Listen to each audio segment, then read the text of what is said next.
pesan dari langit. Ada hal atau banyak hal yang harus kita perhatikan, terutama kondisi dan keadaan yang sering kali nampak depan mata kita, hanya kita tidak hiraukan. Saudaraku seiman, Allah yang Maha Kuasa yang kita yakini sebagai Tuhan kita, dan kita selalu mengikrarkan la ilaha illallah. Tidak ada Tuhan, pemilik, penguasa, pencipta, yang menurunkan hujan dari langit, menggantikan siang dan malam, mengurus seluruh makhluknya, manusia, hewan-hewan, tumbuh-tumbuhan. Sebagai seorang muslim kita selalu mengikrarkan kalimat tersebut. Dia telah mengirimkan pesan dari langit sana, dan Allah Maha benar dengan firman-Nya. Pesannya, Allah menjanjikan dalam ayat-ayat dari kitabnya Al-Quran. Yang pertama, dalam surah Al-A'raf, surah nomor 7 ayat 96 yang berbunyi, A'udzu billahi minasyaitonir rajim. Walau anna ahlal qura amanu wattaqau lafatahna 'alaihim barakatin minas sama'i wal ard walakin kadzdzabu fa akhadnahum bima kanu yaksibun. Kalau seandainya penduduk negeri-negeri itu beriman dan bertakwa, patuh dan tunduk kepada Allah, mengerjakan perintah-perintah yang wajib dan sunnah, meninggalkan yang dilarang haram dan makruh, maka pasti kami akan bukakan pintu-pintu keberkahan dari langit dan bumi. Makna pintu keberkahan, dipenuhi kebutuhan mereka, dipenuhi hajatnya, diterima doanya, dimaafkan kesalahannya. Tetapi sayangnya, banyak di antara mereka justru yang mendustakan ayat-ayat kami. Maka kami pun menyiksa mereka dan menghukum mereka karena perbuatan mereka itu. Dari ayat ini, saudaraku seiman, Allah mengingatkan kita dua pesan.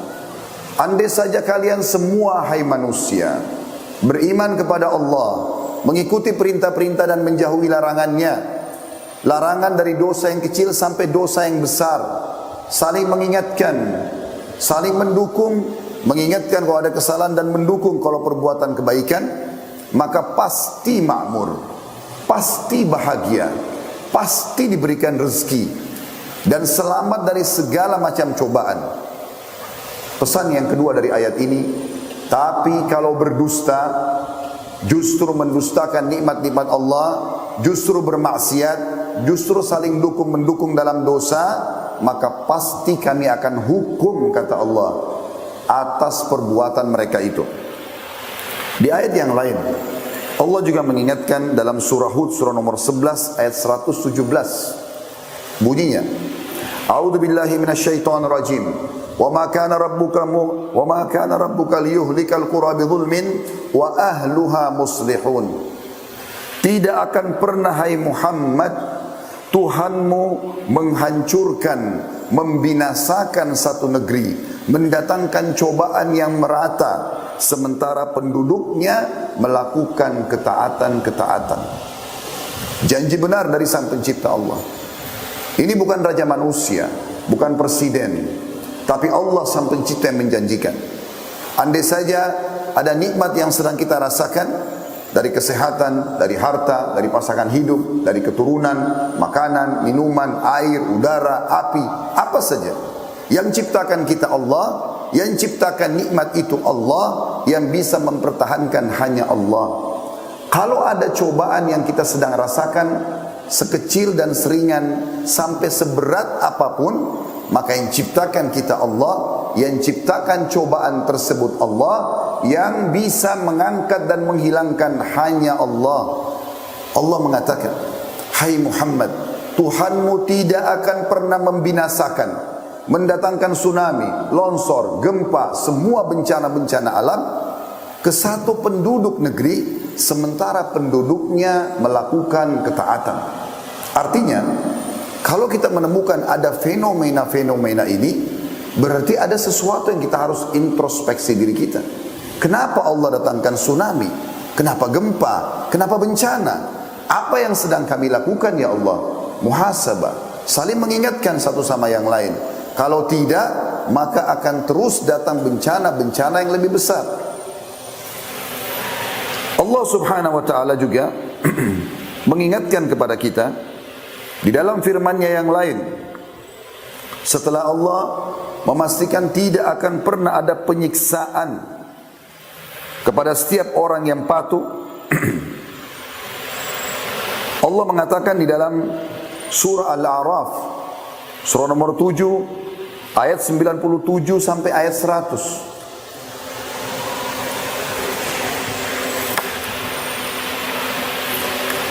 A'udzu billahi minasyaitonir rajim. Afa amina ahlul qura ay ya'tiyahum ba'suna bayatan wa hum naimun. Apakah penduduk kota-kota, negeri, desa-desa itu merasa aman dari kedatangan siksaan kami sementara mereka tidur di malam hari? Siapa di antara kita, saudaraku seiman, setelah dia buat dosa, baik dia pribadi ataupun merata dosa itu, pada saat dia tidur kemudian dia masih bisa bangun, tidak diruntuhi atau teruntuhi oleh bangunan rumahnya, hotelnya, tidak pecah jalanan-jalanan yang sedang dia lewati, tidak meluap air laut yang ada di sekitarnya. Ayat 97. Ayat 98 kata Allah, awa amina ahlul qura ay ya'tiyahum ba'suna duha wa hum yal'abun. Dan apakah penduduk negeri-negeri itu merasa aman dari kedatangan siksaan kami sementara mereka berada di waktu pagi hari dan mereka sedang bermain-main, lalai? Di ayat 99-nya, afa aminu makrallah fala ya'manu makrallahi illal qaumul khasirun. Apakah mereka merasa aman dari azab-azab Allah yang tidak terduga? Tidak ada yang merasa aman dari azab Allah kecuali kaum yang merugi. Di ayat 100-nya surah Al-A'raf, awalam yahdi lil ladzina yarithuna al-ardha min ba'di ahliha allau nasha'u asabnahum bidhunubihim wa natba'u ala qulubihim fahum la yasma'un. Dan apakah belum jelas bagi orang-orang yang mempusakai sebuah negeri sesudah lenyap penduduknya yang disiksa sebelumnya, bahwa kalau kami kehendaki kami akan azab mereka karena dosa-dosa mereka, dan kami kunci mati semua hati mereka sehingga mereka tidak dapat lagi mengambil pelajaran. Belumkah jelas, saudaraku seiman, apa yang kami bacakan tadi? Ini bukan perkataan saya. Anda bisa mengecek nama-nama surah dan ayat tadi. Sudah dari 1400 tahun yang lalu Allah turunkan pesan-pesannya ini. La ilaha illallah, tiada Tuhan yang berhak disembah kecuali Allah. Tidak ada lagi tempat kita bergantung, memohon, meminta, takut dan cinta kecuali kepada Allah. Itu dasar daripada dakwah Nabi Muhammad SAW. Pesannya telah sampai kepada kita, saudaraku seiman. Maka hati-hati. Sebelum Allah datangkan bencana-bencana yang besar, seringkali Allah datangkan bencana yang kecil agar jadi peringatan. Sebelum tsunami yang besar, terjadi banjir-banjir yang kecil. Sadar gak ini? Sebelum terjadi longsor yang besar, mungkin hanya sebagian saja dari hasil panen yang belum maksimal atau belum diterima. Mungkin sebelum gempa yang menghancurkan satu negeri, gempa-gempa kecil akan datang memberikan peringatan kepada kita. Dan Allah sudah mengingatkan itu dalam Al-Quran. Sekali lagi pesan Allah dalam surah Al-Isra, surah nomor 17, ayat 59. A'udzu billahi minasyaitonir rajim. Wa ma nursilu bil ayati illa takhwifa. Dan kami tidak datangkan tanda-tanda peringatan kami itu kecuali untuk menakuti mereka. Memang Allah datangkan untuk itu. Dalam firman Allah yang lain, dalam surah At-Taubah surah nomor 9 ayat 126. Saya berharap kita mendengarkan ini dengan baik-baik dengan kuping kita, cerna dengan akal fikiran kita, renungi dengan hati nurani kita. Kami tidak naik di atas mimbar ini, saudaraku seiman, untuk teriak-teriak saja. Datang dari Jakarta untuk hanya tampil di depan Anda semua sebagai testimoni dan seremoni. Bukan, saudaraku seiman. Atau bukan juga kami tampil di sini anak untuk mencari-cari kesalahan. Sebuah wilayah mungkin sedang gempa, sebuah wilayah sedang tsunami, sedang longsor. Bukan. Ini pesan dari langit.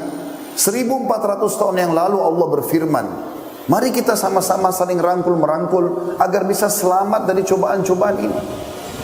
Allah mengingatkan dalam surah At-Taubah surah nomor 9 ayat 126 yang berbunyi, a'udzubillahi minasyaitonir rajim. Awala yarawna annahum yuftanuna fi kulli 'amin marratan aw marrataini thumma la yatubuna wa la hum yadhakkarun. Dan tidakkah mereka memperhatikan, kata Allah. Kita semua diajak ngomong sama Allah. Tidakkah mereka memperhatikan bahwa mereka diuji sekali atau dua kali dalam satu tahun, dan sayangnya mereka tidak juga taubat dan tidak mengambil pelajaran. Di dalam ayat lain surah As-Sajdah Allah juga mengingatkan, surah nomor 32 ayat 21, a'udzu billahi minasyaitonir rajim wa lanudhiqannahum minal adzabil adna dunal adzabil akbari la'allahum yarji'un. Akhir ayat ini penekanannya, Allah mengatakan, dan sungguhnya kami akan memberikan kepada mereka sebagian azab yang dekat di dunia, yang lebih kecil, sebelum datang azab yang lebih berat di akhirat. Mudah-mudahan mereka kembali ke jalan yang benar. Jika Allah ingatkan dalam surah Yunus, surah nomor 10 ayat 13, a'udzu billahi minasyaitonir rajim. Wa laqad ahlaknal quruna min qablikum lamma zalamu ja'atuhum rusulun bil bayyinati wa ma kanu liyu'minu kadzalika najzil qaumal mujrimin. Dan sungguhnya kami telah membinasakan umat-umat sebelum kamu. Umatnya Nabi Nuh Allah binasakan dengan banjir yang besar. Kaumnya Nabi Shu'aib, Nabi Saleh, Nabi Lut, Nabi Ibrahim, Nabi Musa. Banyak pelajaran-pelajaran kepada kita. Kalau kita ulangi pelanggaran-pelanggaran mereka, akibatnya akan sama. Banyak orang-orang yang sudah lolos, selamat, para nabi-nabi dan orang-orang yang saleh mengikutinya, para sahabat-sahabat Nabi tersebut. Orang yang mengikuti mereka pasti akan selamat juga. Itu sederhana sekali pola pikirnya. Allah Subhanahu wa taala mengingatkan, dan sungguhnya kami telah membinasakan umat-umat sebelum kamu ketika mereka berbuat kezaliman.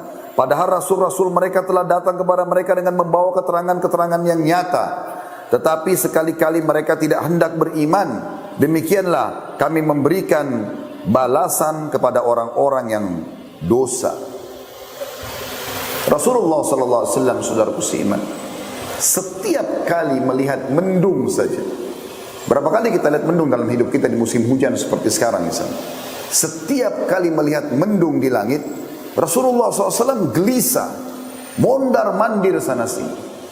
Sampai satu waktu pernah ditanya oleh Ummul Mukminin Aisyah radhiyallahu anha, ya Rasulullah, ada apa dengan anda? Bukankah ini mendung justru akan menurunkan hujan rahmat dari langit? Kata Nabi SAW, wahai Aisyah, apa jaminannya yang akan turun itu hujan rahmat? Mungkin yang datang di belakang awan itu siksaan. Sebab umat-umat seperti umatnya kaum Nabi Hud misalnya, sebelum Allah SWT binasakan mereka, datang awan yang mereka anggap itu hujan. Ternyata di belakang awan tersebut siksaan. Nabi SAW mengatakan, aku tidak akan tenang sampai jelas turun tetesan air hujan itu, baru aku pastikan rahmat. Para salafus saleh, sahabat, tabi'in, tabi'in, orang-orang yang telah mendahului kita dan pantas kita contohi mereka, selalu bermuhasabah sampai pada hal-hal yang kecil, saudaraku seiman. Mereka kalau lewat di sebuah tempat mencium bau busuk saja, langsung mereka beristighfar kepada Allah. Mereka langsung berpikir, kenapa Allah sampaikan di hidung saya bau busuk ini? Kakinya kesentuh batu keseleo, langsung beristighfar. Ada peringatan dari Allah. Begitu pekahnya mereka. Bahkan ada di antara mereka yang mengatakan, aku tahu aku punya dosa dan aku harus segera bertaubat di saat aku lihat sikap istriku berubah, sikap tungganganku berubah, bahkan tikus yang ada di dalam rumahku. Berapa banyak tikus di rumah kita tidak pedulikan, saudaraku sekalian. Juga dijelaskan ada sebuah statement yang menarik disampaikan oleh Ummul Mukminin Aisyah radhiyallahu anha, dinukil oleh Ibnu Qayyim dalam kitab beliau Ad-Da' wa Dawa di halaman 46. Saya sengaja menyebutkan kalau Al-Quran nama surahnya dan nomor ayatnya. buku juga jelas halamannya, supaya anda tahu ini bukan karangan saya. Kita menyampaikan pesan-pesan yang sudah disampaikan oleh Allah Tuhan kita dan juga para ulama kita. Dinukul oleh Ibnu Qayyim dalam kitab Ad-Da' wad-Dawa di halaman 46. Pernah ada dua orang datang ke Ummul Mukminin Aisyah radhiyallahu anha dan bertanya, "Wahai Ummul Mukminin, beritahukan kepada kami apa yang anda ketahui tentang gempa yang merata dirasakan oleh seluruh orang." Maka Aisyah berkata radhiyallahu anha, "Bila mereka telah menghalalkan zina, orang berzina silakan, tidak apa-apa, yang penting bukan saya." Mereka tahu dosa tapi tidak dilarang, tidak diingatkan, malah didukung. Mereka mengkonsumsi minuman keras, sibuk memainkan alat-alat musik mereka, maka Allah cemburu di langit sana. Kemudian berfirman kepada bumi, "Goncangkan dirimu." Kemudian jika mereka taubat dan meninggalkan pelanggaran-pelanggaran mereka, maka akan kembali aman. Ini jawaban ini dari Ummul Mukminin Aisyah radhiyallahu anha. Jika mereka tetap melakukan, maka Allah akan menghancurkan bumi tempat mereka hidup dan mereka pun ikut binasa. Saudaraku seiman, ini sangat sejalan dengan bagaimana Allah gambarkan dalam surah Yunus, surah nomor 10 ayat 98. Hampir seluruh umat-umat yang telah Allah binasakan sebelum kita, kaumnya Nabi Nuh, kaumnya Nabi Hud, kaumnya Nabi Shu'aib, kaumnya Nabi Saleh, kaumnya Nabi Musa, kaumnya Nabi Ibrahim, Nabi Musa Fir'aun, dan juga Nabi Ibrahim Namrud. Semuanya binasa. Dan jelas kisahnya dalam Al-Quran. Ada satu kaum yang sempat berhasil selamat, yaitu kaumnya Nabi Yunus. Kita coba lihat bagaimana Allah gambarkan. Pada saat langit sudah gelap, sudah mulai turun hujan, sudah mulai bumi mengeluarkan airnya dan goncang, sudah mulai banyak retak-retak di negeri mereka, di negeri namanya Nainawa, di wilayah Irak sana. Tempatnya Nabi Yunus. Waktu Nabi Yunus AS tinggalkan mereka kena didakwahi, jangan sembah api, jangan minta-minta sama batu, jangan pakai-pakai jimat, diingatkan, tidak mau dengar. Nabi Yunus pindah cari negeri lain untuk berdakwah. Nabi Yunus Allah hukum karena kenapa meninggalkan lokasi dakwah sebelum ada perintah. Kita sudah tahu kisahnya, ditelan oleh ikan paus, kemudian Allah pun memaafkan dia karena dia mengatakan la ilaha illa anta subhanaka inni kuntu minadh dhalimin. Terus dia ucapkan, Allah keluarkan dari mulut ikan. Tapi kaumnya waktu ditinggal Nabi Yunus, Allah datangkan masalah ini. Tapi subhanallah, ini satu-satunya kaum yang selamat. Kenapa mereka bisa selamat? Tiba-tiba langit kembali terang, bumi kembali rapat semuanya, airnya teresap kembali. Allah gambarkan dalam surah Yunus, surah nomor 10 ayat 98 yang berbunyi, A'udzubillahi minasyaitonirrajim. Falaula kanat qaryatun amanat wa nafa'a imanuha illa qauma Yunus lamma amanu kashafna anhum azabal khizyi fil hayatid dunya wa matta'nahum ila hin. Kata Allah, dan mengapa tidak ada penduduk satu negeri yang beriman lalu imannya bermanfaat kecuali kaumnya Yunus. Kata Allah, tak kala mereka kaum Yunus itu beriman, maka kami angkat azab yang sudah akan menimpa mereka dari kehidupan dunia, dan kami berikan mereka kesenangan sampai pada waktu tertentu. Jadi maksudnya, waktu hujan sudah mulai turun dari langit, azab sudah depan mata mereka, gelap semuanya, bumi sudah mulai retak, keluar banyak air, maka kepala suku mereka, raja mereka pada saat itu mengatakan, orang lagi pada berserakan lari sana sini, jangan kalian lari, berhenti dulu semuanya. Lalu pemimpin mereka mengatakan begini, inilah yang dikatakan oleh Nabi Yunus kepada kita. Kalau tidak beriman, maka Allah Tuhan yang diperkenalkan Nabi Yunus kepada kita, yang kita tidak imani, akan murka. Coba sekarang, percuma kita lari kemana-mana, ini semua di mana-mana banjir, semuanya goncang nih. Coba sekarang kita sujud semuanya, kita menyatakan beriman kepada Allah. Serentak satu negeri itu semuanya sujud dan mengatakan beriman kepada Allah. Di detik itu saudaraku seiman, langit jadi terang, berhenti hujannya, buminya yang retak mulai bersatu lagi, kemudian airnya terserap kembali. Lalu Allah mengatakan, kami angkat azab itu dari mereka karena mereka menyatakan beriman, mau bertaubat, kembali kepada Allah. Ini nyata terjadi kepada kaum sebelum kita. Lalu kemudian tidak sampai situ. Allah mengatakan, dan kami berikan mereka rezeki sampai batas waktu ajal mereka datang. Imam At-Tabari dalam tafsir beliau di jilid 17 halaman 478 menukil bahwasanya pernah terjadi gempa di Kufa. Ini salah satu kota di Irak pada masa Abdullah bin Mas'ud radhiyallahu anhu. Lalu Abdullah bin Mas'ud mengatakan waktu terjadi gempa itu, "Wahai sekalian manusia, sesungguhnya Allah menginginkan kalian bertaubat kepadanya." Ini ada dosa nih, segera taubat. Maka segeralah kembali kepada Allah. Ibnul Jauzi menukil dalam Zadul Masir fi ilmu tafsir di jilid 2 halaman 486 bahwa Abdullah bin Zubair radhiyallahu anhu sahabat Nabi yang mulia setiap kali mendengar guntur, berapa kali kita dengar guntur saudaraku seiman, dan tidak pernah kita engah dengan itu. Begitu kerasnya, andai saja ada orang yang menepuk punggung anda dengan keras, anda pasti kaget. Bagaimana dengan guntur yang menggelegar di atas kepala kita? Kita santai saja, tetap dengan zinanya, tetap dengan khamernya, tetap dengan gosipnya, tetap dengan ribanya, tetap dengan segala macam maksiatnya. Dan kita tahu ini adalah pelanggaran agama. Maka setiap kali terdengar guntur oleh Abdullah bin Zubair, beliau mengatakan kata-kata yang luar biasa. Innahu wa'idun syadidun li ahlil ard. Sadarlah, ini peringatan keras untuk seluruh penduduk bumi. Artinya kalau tidak taubat nih, tidak mungkin gelegar guntur itu kecuali ada masalah. Maka ini akan terjadi sesuatu yang besar di muka bumi. Saudaraku simak, banyak di antara kaum muslimin yang tidak mau menyadari masalah-masalah peringatan yang datang kepada mereka. Maka jangan sampai kita menjadi orang-orang yang Allah sebutkan dalam surah Al-An'am, surah nomor 6, ada ayat 43 sampai ayat 45, yang bunyinya, A'udzubillahi minasyaitonirrajim. Ayat demi ayat sudah sampai di telinga anda, sudah bisa anda cerna dengan fikiran anda, sudah bisa anda renungi dengan hati anda. Tinggal prakteknya saja. Kita masing-masing introspeksi diri. Apa nih dosa yang saya lakukan? Apa yang keluarga saya lakukan? Apa yang dikerjakan oleh tetangga saya, lingkungan saya? Saling mengingatkan, kembali kepada Allah.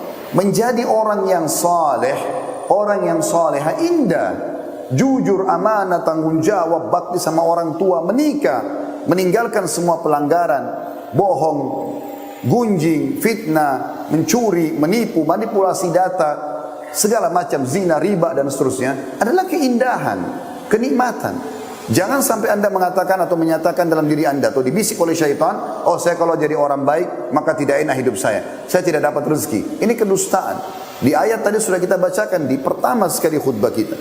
Kalau penduduk negeri itu beriman dan bertakwa, pasti janji dari Allah, Sang Pencipta satu-satu yang kita imani, kami bukakan berkah-berkah dari langit dan bumi. Jangan sampai teman-teman kita masuk dalam surah Al-An'am, surah nomor 6 ayat 43 sampai 45. Ayat 46-nya berbunyi, A'udzubillahi minasyaitonirrajim. Walaula ijjahum ba'suna tadarra'u walakin qasat qulubuhum wa zayyana lahumus syaitanu ma kanu ya'malun. Mengapa, kata Allah, mereka tidak memohon kepada Allah dan tunduk merendah diri ketika datang siksaan dan peringatan-peringatan kami kepada mereka. Bahkan hati mereka telah menjadi keras dan syaitan pun menampakkan kepada mereka kebagusan apa yang sedang mereka kerjakan. Syaitan buat seakan-akan dia tidak berdosa, padahal itu adalah perbuatan dosa. Ayat 44-nya, falamma nasu ma dzukiru bihi fatahna alaihim abwaaba kulli syai' hatta idza farihu bima utu akhadnahum bagdatan fa idahum mublisun. Maka tak kala mereka melupakan peringatan-peringatan yang telah diberikan kepada mereka, sinyal-sinyal sudah datang. Ya, ada banyak peringatan yang membuat mereka takut, khawatir, tapi mereka tidak hiraukan. Maka kami pun membukakan semua pintu-pintu kesenangan. Mereka sehat badannya, mereka tertawa-tawa, mereka makin ramai-ramai di tempat-tempat maksiat. Maka pada saat itu terjadi, pada saat mereka gembira, maka kami timpahkan kepada mereka azab kami sekonyong-konyong. Maka ketika itu mereka tunduk, terdiam, putus asa. Di ayat 45-nya, faquti adabirul qaumil ladzina zalamu walhamdulillahi rabbil alamin. Maka orang-orang zalim itu dimusnahkan, kata Allah, sampai ke akar-akarnya. Kalau sudah Allah datangkan siksanya, semua kena. Berbahaya sekali ini teman-teman. Kata Allah, Maka orang-orang zalim itu dimusnahkan sampai ke akar-akarnya, dan segala puji bagi Allah, Tuhan alam semesta. Dalam sebuah riwayat Bukhari, pernah Ummul Mukminin Ummu Salamah radhiyallahu anha bertanya kepada Rasulullah SAW, "Anuhliku wa fina salihun?" Apakah kami akan binasa ya Rasulullah, sementara di tengah-tengah kami ada orang saleh? Kata Nabi SAW, "Na'am, idza kathura al-khabath." Iya, pasti kalau kemaksiatan merajalela. Dalam sebuah riwayat Bukhari yang lain, pernah kata Nabi SAW, Allah mengutus Jibril untuk menghukum satu negeri, menghancurkan satu negeri itu. Lalu Jibril menemukan ada satu orang soleh di situ. Lalu kemudian Jibril melapor kepada Allah, "Ya Allah, di negeri yang engkau suruh aku hancurkan itu ada satu hamba-Mu fulan yang saleh." Kata Allah Subhanahu wa taala, "Mulai siksa dari dia, karena dia justru tidak pernah mengingatkan kebaikan dan tidak pernah melarang kemungkaran." Kalau Anda diam saja, tidak nasihatin orang, tidak berhentikan, azab yang paling pertama datang kepada Anda. Ini sudah jelas. Saudaraku seiman, di dalam ayat lain Allah juga mengingatkan. Dalam surah Ar-Rum, surah nomor 30 ayat 41. A'udzu billahi minasyaitonir rajim. Zahara al-fasadu fil barri wal bahri bima kasabat aydin nasi liyudhikahum ba'da alladhi 'amilu la'allahum yarji'un. Telah banyak kerusakan di darat dan di lautan. Makna kerusakan pelanggaran yang Allah larang, tidak boleh, ya. Disebabkan karena perbuatan tangan manusia. Akhirnya Allah merasakan kepada mereka sebagian dari akibat perbuatan mereka. Tujuannya agar mereka kembali ke jalan yang benar. Sebagai penutup teman-teman sekalian, kita dengarkan nasihat dari dua orang.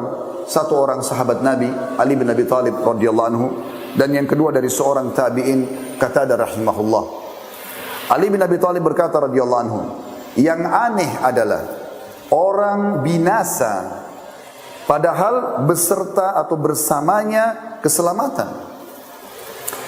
Orang bisa terkena gempa, banjir, penyakit kronis, kemiskinan, dan kesusahan hidup, padahal keselamatan bersama mereka. Ditanyakan kepada beliau, Ali radhiyallahu anhu, apa keselamatan yang Anda maksudkan? Kata Ali, istighfar, taubat, kembali kepada Allah, itu menyelesaikan semua permasalahan kita. Anda rasakan penyakit, gangguan, ribut dalam rumah tangga, anak nakal, apa saja, mulai dengan istighfar. Ada dosa Anda yang Allah jadikan itu sebagai peringatan. Ini dinukil oleh Ad-Dayhuni di jilid 4 halaman 49 dalam kitab beliau Al-Mujalasah wa Jawahirul Ilm. Yang terakhir nasihat kita teman-teman, Qatadah rahimahullah berkata, sungguh Al-Quran telah menunjukkan kepada kalian penyakit dan sumber permasalahan kalian, berikut obatnya. Penyakit kalian adalah dosa dan obatnya adalah istighfar. Dinukil oleh Ibnu Katsir dalam tafsirnya di jilid 7 halaman 2319. Aku